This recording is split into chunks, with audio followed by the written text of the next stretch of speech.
gentlemen, welcome to Casual Conversations with Normal People. I am here with Dylan Hannon, who is well known by his teachers, friends, and family for his innovative and creative mind. It looks like we caught you in the middle of one of your Dylan's spontaneous building escapades. What are you working on? Well, Ricky, my mom had a dream last night about bluebirds, so I decided that I'd build a bluebird house because, she's been a little bit down nowadays, and I thought that'd cheer her up. Oh wow, that is neat. Mom has done a lot of that. I understand you are applying for the Governor's School of Mathematics and Science, and I have some questions for you about the top 3 characteristics that make you, you. What is a topic that interests you, and what did you do to learn more about it?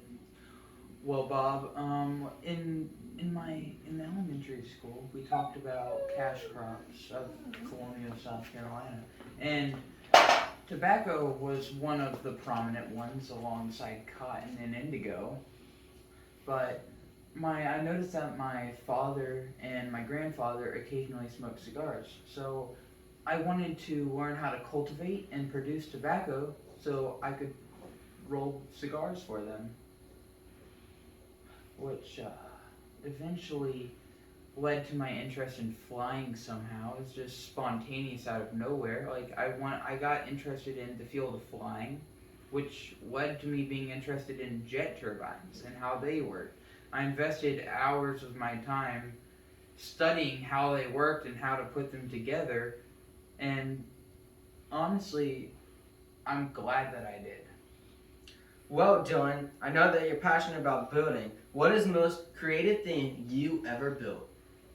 Well, whenever I was a kid, I always enjoyed building things with Legos, which evolved into miniature models, as well as like Lego robotics. I did Lego robotics in elementary school, and I thought I knew a lot about building things, so I tried to make a treehouse whenever I was about 9, but it failed pretty badly, and I fell.